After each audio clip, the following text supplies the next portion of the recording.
Eu vou falar sobre sexo anal.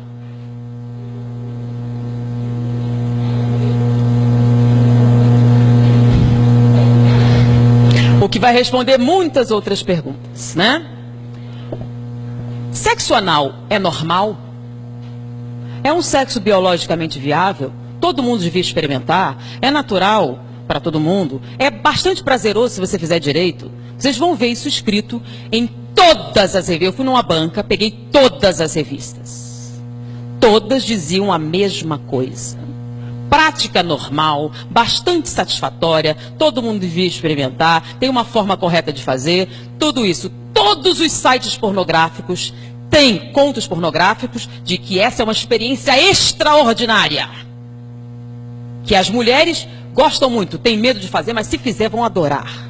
E que os homens vão achar o máximo. Tudo isso está escrito. Se vocês forem agora para uma banca de jornal e comprarem, vão encontrar isso, tá bom? Eu, como disse para vocês, trabalhei durante um tempo numa enfermaria de pacientes terminais do vírus da AIDS. Tá? Era o Hospital Gafreguinli, aquele onde morreu o Cazuza.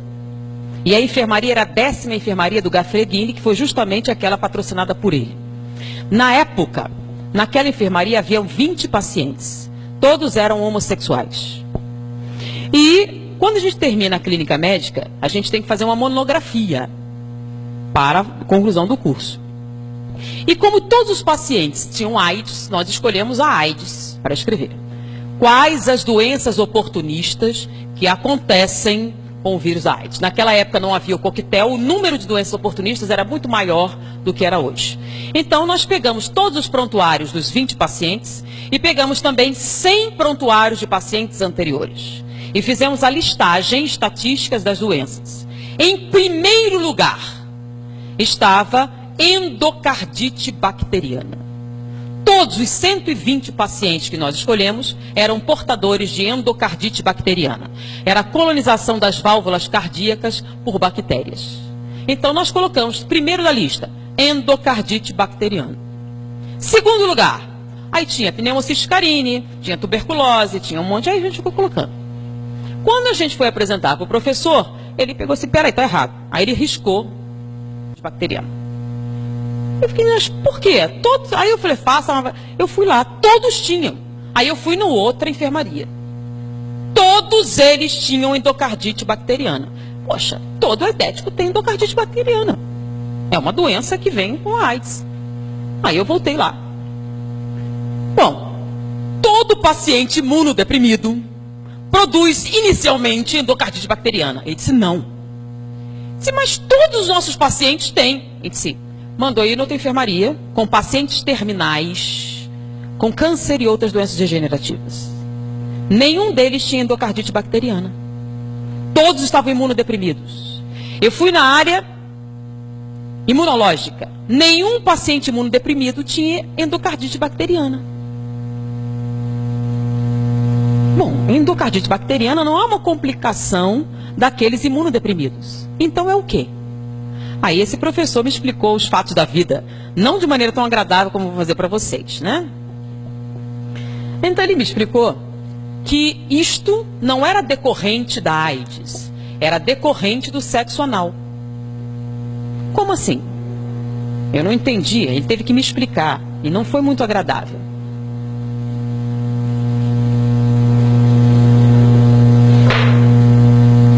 Essa aqui é a vagina feminina, o útero, o ovário. Aqui é o aparelho digestório. Boca, esôfago, estômago, intestino delgado, intestino grosso. Reto e esfíncter. Tá? A única coisa que eles têm em comum é serem cavidades. Tá bom?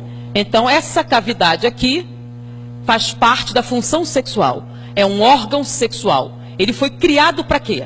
Para o ato sexual. Ele foi projetado para isso. Isso aqui faz parte do aparelho digestivo ou digestório. Ele foi projetado com o objetivo de absorção de alimentos. Ele não foi projetado como objeto sexual. Então, quando eu fiz aqui o aumento, o que é que vocês encontraram? 16 camadas celulares, 7 camadas musculares, células caliciformes que produzem muco aquoso. Vamos fazer a mesma coisa aqui. Microscópio, vamos aumentar. Vocês que estão na escola estudando o aparelho, o corpo humano, quantas camadas celulares eu tenho no tubo digestivo? Uma. Células colunares, assim. Uma camada com células ciliares no topo, tecido conjuntivo embaixo, tá? E aqui o plexo esplênico, que são aquelas veias que carregam tudo para a veia cava e distribuem para o coração, tá? Eu tenho células caliciformes também, que produzem muco, mas não produzem muco aquoso, produzem muco seroso, com S. O muco seroso tem por função proteger o tubo digestivo dos ácidos estomacais. Quando você faz autópsia, você tem que usar todo um aparato para que você não tenha queimaduras graves com os ácidos estomacais. Se você enfiar seu braço sem proteção no estômago de um cadáver recente, você vai perdê-lo. As queimaduras serão muito intensas. Porque, lembram que o que acontece com um bife mastigado no estômago? Vira líquido. É ácido. E bife é carne. É um pedaço de bife do seu braço, naquele ácido vai virar líquido. Então, os ácidos estomacais são altamente corrosivos. Por que não corrói seu estômago?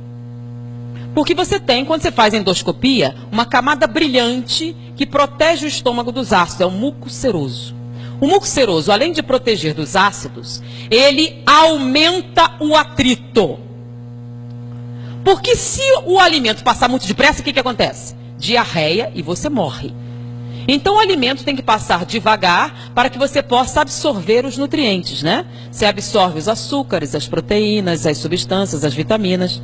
Então o muco seroso aumenta o atrito, enquanto o muco aquoso diminui o atrito. 16 camadas celulares, uma camada celular. Aqui em volta eu tenho só uma camada muscular, que dá a volta, que é a que faz os movimentos peristálticos. Só uma, precisa de mais? Não, é uma camada que empurra o bolo alimentar ao longo do tubo digestivo. E no final você tem um esfíncter, que é um nervo, que serve o quê? Para reter as fezes. Só isso, não tem outra função. Ele relaxa, você libera. Então, quando você compara os dois, tem comparação possível? Não. Então, quando você atrita aqui, não tem nenhum problema. Quando atrita aqui, o que acontece? O que acontece no ato sexual? Atrito. Intenso. Quando você atrita, se você for fazer uma cirurgia e correr o risco de abrir o intestino, qual a preparação pré-operatória? Vocês não são tudo criancinha, né? Tem uma noção. Você nunca pode entrar na internet. Você vai tomar um comprimido laxante para eliminar o máximo de fezes. Você vai tomar antibióticos para matar as bactérias. Você vai fazer uma lavagem intestinal até a água sair limpa. E a última lavagem é com antibióticos. Porque se cortar e essas bactérias entrarem com o meio interno, você vai morrer de septicemia. Então eles vão limpar tudo. Durante o sexo anal, você faz lavagem intestinal antes? Não. Então é um ambiente altamente contaminado. Quando você fizer atrito, só tem uma camada celular. Você vai romper e vai sangrar. Com a ruptura e o sangramento, o que você vai jogar aqui? As bactérias presentes nessa luz, que são Escherichia coli, se você tiver sorte. E outras mais patogênicas, se você não tiver. Em volta daqui, nós temos linfonodos. São aqueles famosos da AIDS, né? Esses linfonodos, quando vêm essas bactérias, aumentam de tamanho. Aí você começa a ter uma granulação. Daí a incidência maior durante daqueles que têm hemorroidas, crescimento e dilatação de muitas veias da região e dificuldades gerais nessa musculatura. Essa ruptura constante faz com que essas bactérias superem a ação dos linfonodos e caiam na corrente sanguínea. O que tem que ir logo atrás do intestino? O intestino absorve os nutrientes, certo? E depois você tem que espalhar ele para o corpo. Então o plexo esplênico cai aonde? Veia cava. E a veia cava vai para onde? Direto para o coração.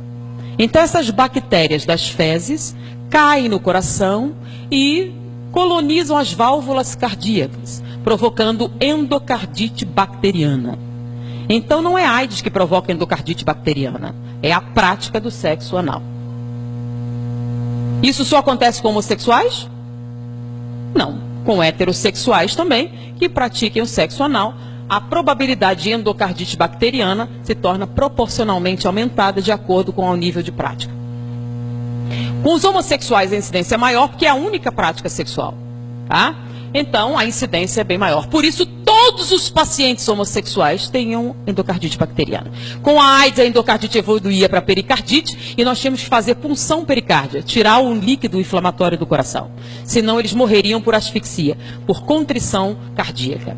Além disso, é muito comum a insuficiência cardíaca entre homossexuais mais idosos, que a incidência chega a 68%, diferente da população normal, que é de 8%.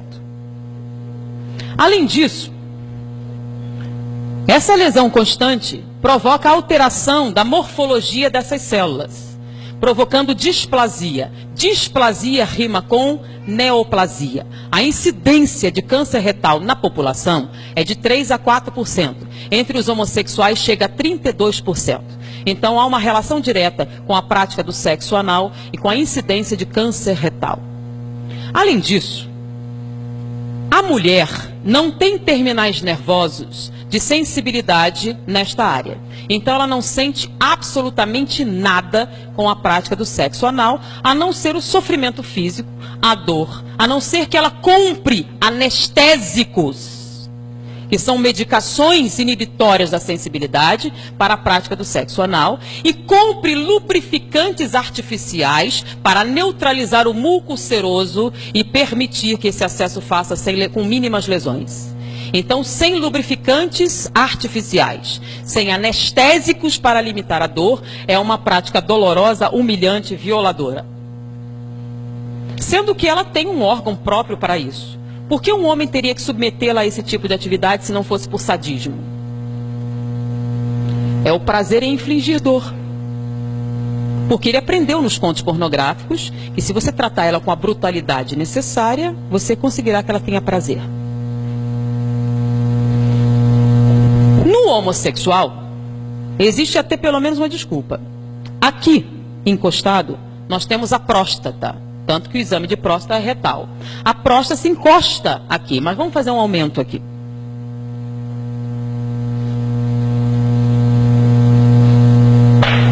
Então nós temos aqui o pênis. E aqui atrás nós temos a próstata, tá? Vou aumentar a próstata, ela não tem esse tamanho, ela está aumentada. A próstata, a parte da frente, que dá para os corpos cavernosos, ela tem uma camada córnea. O que é córnea? Espessa, de tecido cartilaginoso. Com que objetivo? No ato sexual não há impacto? Então, se há impacto, para proteger a próstata, que produz o líquido seminal que vai nutrir os espermatozoides e permitir a sua reprodução, essa camada córnea protege do impacto frontal. Então não há nenhum problema para a próstata o ato sexual.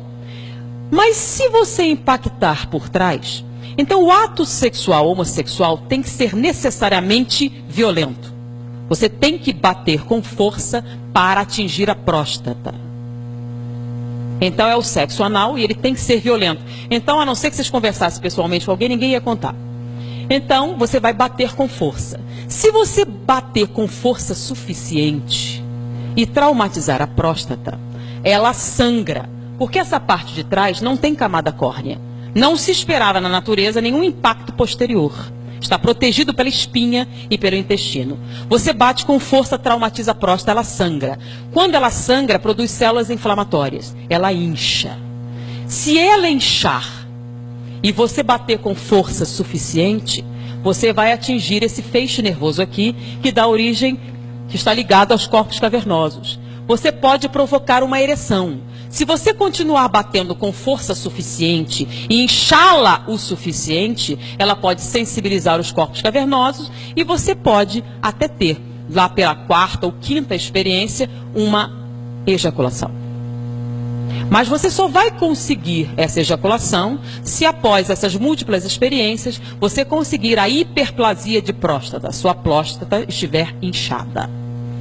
Com o passar do tempo e esses múltiplos traumatismos da próstata, ela começa a produzir células displásicas também. Displasia rima com neoplasia. O índice de câncer de próstata na população é grande, até porque não se fazem os exames correspondentes. E existem outras motivações. Então, está alto. Hoje em dia, eles têm chegado a 18%, 20%. Entre os homossexuais é de 68%. Por quê? Porque a prática sexual que eles utilizam pressupõe o câncer de próstata. Não vou nem falar dos problemas que se tem a nível urinário, a nível renal, decorrentes dessa prática. Eu pergunto, tudo isso que eu falei, procurem num livro de fisiologia médica, ou cheguem para qualquer médico e perguntem, tem algum erro nisso? Alguma dessa estrutura anatômica está errada, ou equivocada, ou transtornada?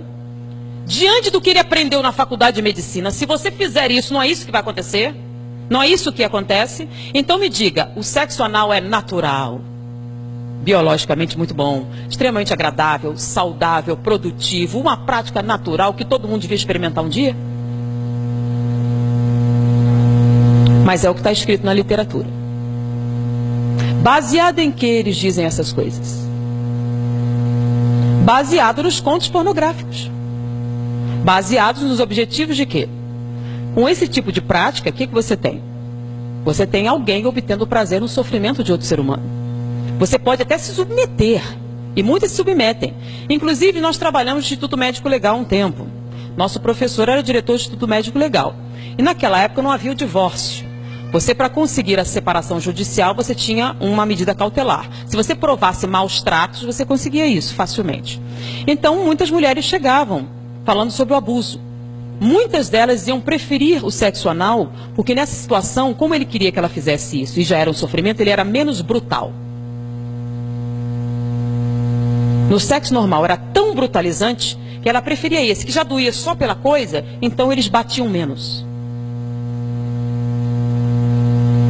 Então, diante disso aqui, que as pessoas dizem ser natural, pensem um pouquinho a respeito do que vocês leem, do que vocês escutam, do que dizem na malhação, nas novelas. Tá? E o engraçado é alguns ginecologistas dizerem que o sexo... Eu queria pegar um debate, eu nunca tive a chance de pegar alguém que dissesse, só para eu poder perguntar para ele se ele tinha estudado anatomia e perguntar isso. Eu queria saber como é que ele ia responder. Tá? Então façam, eu sugiro, façam uma pesquisa para ver se essa anatomia que eu falei está correta. Essa análise comparativa para ver se tem razão. E façam essa análise. E me digam se é uma prática saudável. Tá bom? E eu acho que depois disso, muitas perguntas que poderiam sair já são respondidas. Pensem um pouquinho mais. Pensem nas consequências. Pensem no futuro. Pensem no que vocês precisam realmente para serem felizes. E diante disso, vamos orar mais, pedir inspiração, suavizar nossos sentimentos e principalmente não fazer aos outros o que não gostariam que fizessem a você, uma máxima muito importante em nossa vida. Principalmente vocês que são jovens. Vocês têm a oportunidade de ter essa informação. Dividam com seus amigos, dividam com seus pais, dividam com outras pessoas. A partir de hoje, vocês sabem muito mais do que a média dos outros jovens. Foi um prazer estar com vocês. Até a próxima oportunidade.